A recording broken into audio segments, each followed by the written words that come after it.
今天我们就好好聊一聊我家这个外国人回国以后发生了哪些深刻又微妙的变化。酱油12克，醋8克，料酒15克，开始。起锅烧油，中少许姜，少许，巴拉巴拉，放豆芽，酱油少许，醋少许，巴拉巴拉巴拉巴拉巴拉巴拉巴拉巴拉，炒至端上。得炒几分钟啊？不知道，凭感觉，凭感觉。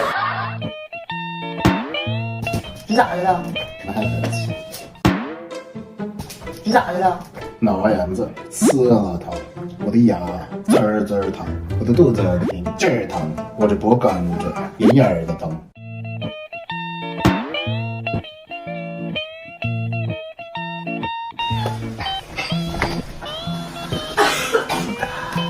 俺买空调来。好点没？还热不？难受。睡一会儿啊。啊。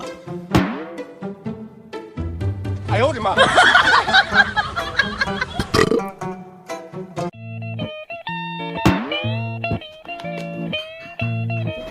对不对？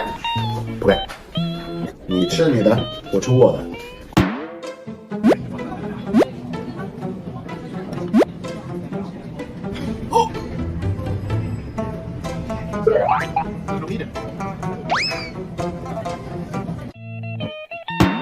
哎，我的碗坏了。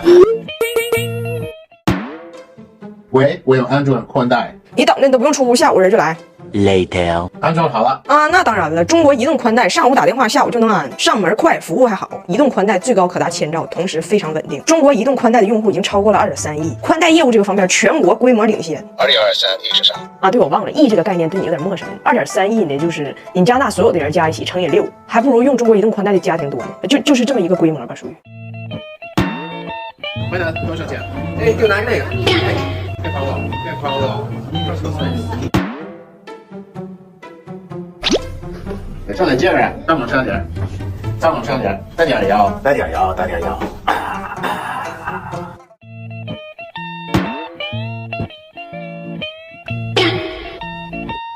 哎呦我的妈！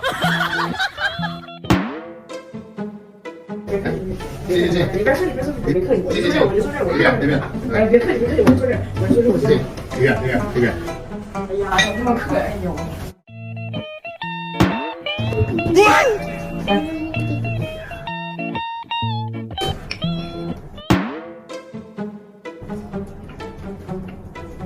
热的，吃。哎，不知道的。哎呀，多吃。啊，要个酸菜鱼吧。好。要一个那个核桃小。好。哎，你说这外国爸爸会带孩子不？这不最近我回国了吗？很多人问我，彩玲这外国爹带孩子你能放心吗？咱说实话啊，我这大胖媳妇儿作为一个胖子，她不是个好胖子，但是作为一个媳妇儿，她是个好媳妇儿。作为孩子爹呢，我对他的爹格很知足。但是从养孩子的观念上呢，俺俩还是有这个中西家长育儿观上边的差异的。比如说啥呢？比如说他从来不会给孩子盖被。你是不是想说当爸的心都粗？哎，我刚开始也这么想的。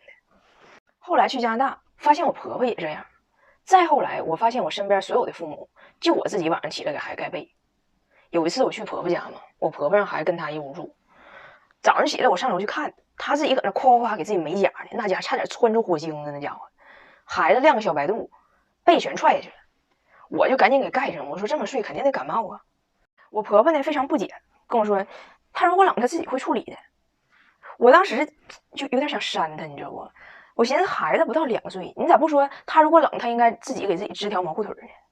但是我跟我身边任何一个外国人吐槽这个事儿的时候，他们的一致诊断结果都是我有焦虑症。就在他们之中啊，就我这辈的人也好，我父母那辈的人也好，就在孩子已经不再需要晚上你给他喂夜奶了以后，就没有一个人想到过说半夜起来看看孩子踹没踹被这个事儿。我就问他，我说那孩子晚上要是踹被了，他不冷吗？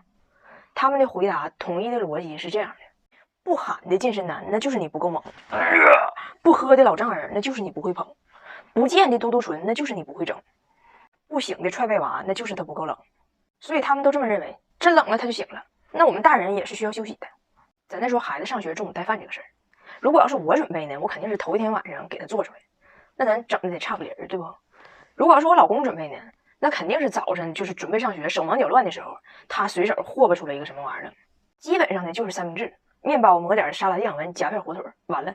就这个活哈，我还是那句话，咱说只要我妈的泰迪不喝醉，我姐的萨摩不心碎，我四舅爷的母猪不宫寒，我三爷姥的王八不崩溃，就这点活肯定能给你干出来，就是一点挑战性都没有的这么一道料理吧，就是。所以我就问我老公，我说你就不能说再多花点功夫，稍微上点心吗？人家的回答是：第一，那大伙中午都吃凉三明治，咱也不能说简单的美味它就是可耻的，对不？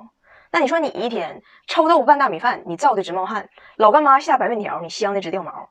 咱也没看着说你臭豆腐上边非得点个鱼子，你老干妈里边非得雪个鹅肝啊，对不？你那不也是简单的美味吗？第二，那我中午上班，我给我自己准备午饭，也就是简单夹个三明治，我也没有时间给我自己整复杂的。那孩子跟我一个待遇，这不是很正常吗？你还别说，国外这白人小孩还真都是吃凉三明治长大的。国外的家长呢，基本也都是像我老公这么想。你说我以前寻思是不是外国人他老人不帮带孩子，年轻的父母们太忙了？其实也不是。你像我婆婆是在她最小的孩子上初中以后，她才去工作的。但是我老公他几个也是从很小的时候就开始自己早上起来夹好三明治带上学校。就是作为全职的家庭主妇，我婆婆也从来没觉得说自己有这个义务早晨早起来1个小时给孩子们做顿热乎的好饭。还有哈，你去国外的餐馆看他们点菜，那可能爸爸妈妈点了一瓶好的红酒，然后俩人可能整个惠灵顿牛排啥的，那孩子的菜单上就是土豆泥、薯条、焗马铃薯，反正就跟土豆较劲。他们的理由很简单，就孩子的味蕾他又不会享受高端食材，为什么要浪费钱？我有个朋友，他以前是给这个有钱人做旅行定制的，他跟我说他这些客户就这些英国有钱人呗，大多数全家旅行的时候，夫妻坐头等舱，后边跟一帮孩子全坐经济舱，理由也是一样，他们又不懂得怎么享受头等舱，领他们度假他们已经很幸运了。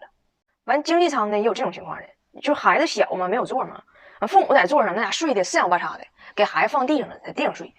反正飞机上这个地呢也不算凉，但是让我妈看着了，那给我妈气的，就差点上那管人小两口要孩子，要给人领养着。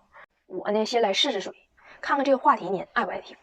你要是爱听呢，我就再跟你深度唠扯唠扯我婆婆他家更极端的育儿观。哎，对了，忘告你了，我隔离结束了，我出来了。哎，这屋什么味儿啊？自由。我老公太长时间没被东北人收拾了，忘了自己当年在铁岭跟东北人喝酒被喝到桌底下多少回了，膨胀了，放浪了，惨痛的教训遗忘了，骄傲了，自满了，谦卑的灵魂搁浅了。太长时间没回东北，我老公最近又觉得自己好像是个啥，结果前天在伦敦碰着了这几个东北男人，终于又被收拾了一顿。回来之后他是个什么状态呢？第二天早上眼镜找不着了，到现在我也没明白他这眼镜是怎么卡到猫厕所门上的。他是怎么喝多的呢？和他第一次来东北喝多走的是同一个自我消亡的套路。他第一次来东北上俺家吃饭，俺家人给他倒的是白酒，他一闻这味儿，从来没喝过嘛，他一闻这味儿感觉太呛那种了，就想换啤的。我就跟他说，我说你把这喝完了就给你换啤的了。我老公说啊，心里寻思赶紧我把这白的喝了，我就可以换啤的了。完这不是他第一次来俺家嘛，就当时还整的挺正式的，大伙儿都等着我妈提酒呢。但是外国人提酒没有客，酒杯端起来直接喝。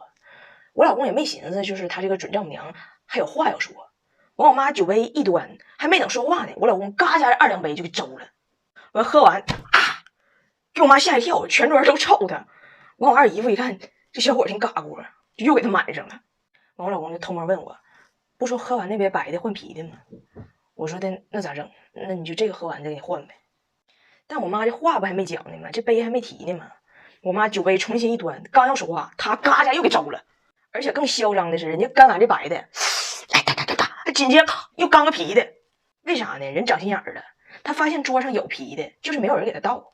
他寻思你不给我倒，我自己倒。人自己想出这招，他不受不了白的这个挺辣挺冲的味儿吗？所以想出来这招，喝完白的紧跟着来个啤的，完用这啤的涮那个辣味儿。当时我二姨夫老姨夫相视彼此，这是个茬子，连干4两不等人，双管齐下不打奔。这小伙真是年轻气盛，肝嫩脾横啊！我们虽然已过盛世壮年，但却垂怜虎狼之嫌。对方打法是以皮养白，我方路数就是贩卖情怀。结果那天的结局哈，我都没法跟你学。反正别的我不说，就到现在在饭店看着他，还让他赔当年的一缸泥鳅鱼呢。但我老公这人呢，他不长记性。前2天上这朋友家吃饭，又是一桌东北人，又是一波东北魂儿。下酒的依然是独白，贩卖的依然是情怀。人宝哥打开一瓶威士忌，问他能喝点不？我老公一看周围啥别没有，拿起个大茶缸子告人家能。然后人家于同学好心问他，你需不需要兑点饮料？他一看别人都没兑，整一个不对，费钱，费钱。他当时那个样哈，就让我想起来我妈养那个吉娃娃，跟院里头大金毛叫嚣炸毛，结果人家金毛都没看着他，一转身一个大屁墩给他做了。结局又是相似的结局，人家那几个东北人都没事儿，赶上我老公这家伙在回去出租车上像个翻滚的大白鲸似的。人家司机问他，先生你没事吧？你要是需要的话你告诉我，我靠边给你停下。我老公整一个，他是什么意思？是不是想说我喝多了？媳妇儿，给他秀一下你粉丝，见一下世面。说别的没有用，给看小数点，吓死！